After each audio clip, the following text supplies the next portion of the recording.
Today we get to talk with Mary Schlimmer, currently the top-ranked female paddler in North America right now. This year she placed 4th at the Ausable River Canoe Marathon and 1st in the mixed division while breaking a record. And today we're going to talk to her a little bit about her accomplishments and also how she came back from a major injury in this past paddling season. Stay tuned. Yeah.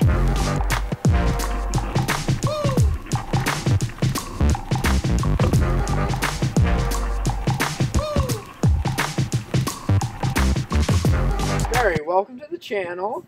Thank you for having me. How are we doing today? I'm awesome. Thanks for having me. Okay, so let's get started. How long, Mary, have you been racing? I'd say about 9 years now.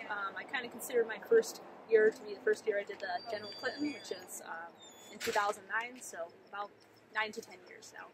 If you had to pick your top 3 racing accomplishments, what would they be? Those are pretty hard to choose.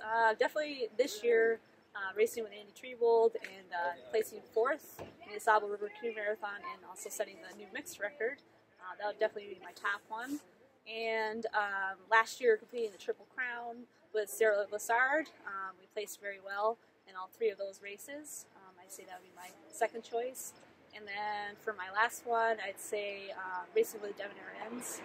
For my first mixed race at the General Clinton, we placed 2nd in that race, but it was just an overall really awesome race. So that would be my top 3 choices. Oh, that's awesome. We want to talk about the Ausable because the Ausable is one of the biggest races of the year, as we know. It's the second leg of the Triple Crown, and this year you had a pretty awesome year. You came in 4th overall and 1st in the mix, and you broke the mixed record, if I'm not mistaken. Mm-hmm. So tell us a little bit about that. Tell us how that, how the race went, or anything you want to share about that. Basically, I had been coming back from an injury this year, recovering, and I had actually not been planning on racing the Ausable. And then I had been out in Michigan racing their circuit out there, and kind of just picking races one at a time, depending on how I felt and how I wanted to race. And then Andy Triebold sent me a text message asking me to race. So originally I wasn't going to do the race just to make sure I was recovering from my injury, just giving myself time to heal up. But he asked me to race, so I said, why not? Let's do this. Let's race. So we did a couple of races before that, a couple of training runs, and we matched up really, really well. And then we went in, did the race, ended up 4th place and breaking the mixed record, and we got it on really well, matched up really well, and it's the best race I've ever had there. That's awesome. That's great to hear. Now, I hear you just mentioned your injury, and we do want to touch on that because we all, from time to time, will have injuries throughout our racing career. So tell us a little bit about what your injury was. So back in 2016, in June, I did a long run, and I started feeling my lat muscle here. It was starting to give me some pain. And then over the year, I still continued training, still was giving me pain. I would take a week off here and there just to try to get back feeling better again, but it still wasn't really getting better. And then I had kind of booked doing the Triple Crown races with Sarah Lassard, and I just probably out of stupidity, I just kept racing and training on the injury. And then after the Ausable, it held up pretty good for that, and then at Nationals, it was just really bad, and could barely even pull on the paddle. And then I still had, I was still booked to race the Classique with Sarah. I didn't want to back out from that, and even though I was getting a lot of pain, I decided I was still going to race. And then after that, it was just really, really bad during the race, and after the race, I quit cold turkey, didn't paddle pretty much until winter time, and I started trying to do weightlifting and training, things like that, cross-training over the winter, and it was still giving me a lot of pain. So in early March of this year, I was starting to get back on the boat, trying to put a lot of hours in. I was hoping to get ready to get some base hours in so I could go down to Florida and for the training camp down there that they have every year. It was still giving me a lot of pain, so I figured it was probably about time to go to see a sports injury doctor and get it checked out, see what exactly what's going on. Because I pretty much could only paddle for maybe 45 minutes before I started getting a lot of pain. I couldn't really pull back on my right side. So they diagnosed me with a torn lat muscle there, and they told me that it was all healed up, but it just basically hadn't healed up correctly. So I was getting a lot of pain. There was a lot of scar tissue and things like that. So I started going to physical therapy for about 2 months, and that was basically a lifesaver.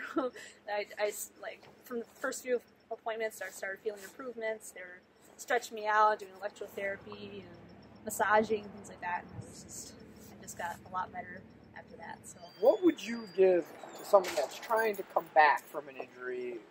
A word of advice. What advice would you give them? I say definitely find out exactly what's wrong with you, because that was my issue in the beginning. Like, I thought, oh, just resting, you know, I'm sure I'll start feeling better and things like that. But it didn't. Like, that wasn't helping. So I went to the doctor and found out exactly what was going on. And they gave me a plan to get better. And then I basically went and did that plan, stuck to it. And gotta execute. Yes, gotta definitely stay consistent with it. Do what the doctor says for sure. They're there to help you. So make sure to go ahead and stick to the plan. Let's talk a little bit about racing at the highest level, because you have been racing at the highest level, especially, you know, coming in at 4th of the Ausable this year, but just in general. So what do you think is one of the biggest factors that someone that you would give to an aspiring female paddler that wants to race at that top level? What would be a piece of advice you would give them? I think for me, again, staying consistent with the training. And doing something every day, because there have been times where I've been in college and I'll be in my summer break and winter break and I'll train a lot, and then when I'm busy during college I don't train at all, and I can see a definite ups and downs in my accomplishments in the races due to my training. So now I'm phasing out of the college phase and getting a lot more consistent with my schedule, so I'm doing something all year round. So basically just staying in shape all year round. And if you're in the off season, maintain, don't let yourself get down like that. Just always stay active and keep yourself at a level, so when you do start your high level training, you can build on top of that. So as we are in the off season now, what primary things do you like to do in the off season to keep you in shape, and what do you consider the off season? So I consider the off season probably between October to end of January, early February. In that time period, I focus less on paddling, and pretty much what I like to do is a lot of circuit training, cross-country skiing, swimming, running, kind of just keeping your overall fitness levels up. Maybe not paddling as much, just so you're not getting burned out from doing that a whole lot, but I still like to get out on the boat maybe once or twice a week, just to keep my muscles a little muscle memory there, and stay warmed up and things like that. But I think mostly I focus a lot on being in the gym, doing those circuit training classes. Actually, I'm really lucky. I have a really nice gym that offers a lot of group fitness classes. So and also spin classes, like doing that a lot too, and running, and yeah, definitely cross country skiing too. That was probably last winter was probably the thing that got me in shape the best. We were lucky to get a lot of good snow, so I had a month of where I was going out almost every day for an hour or two, doing a lot of skiing, getting that heart rate up, and getting that cardio at a high level. Well, thank you, Mary, very much, and we all look forward to seeing what you have in store for us in the upcoming year. And I'm taking Nationals is going to be on that plate, right? Yes, oh, definitely. You'll definitely see me there. That'll be awesome. So keep an eye out for Mary next season. Until next time, guys, paddle hard.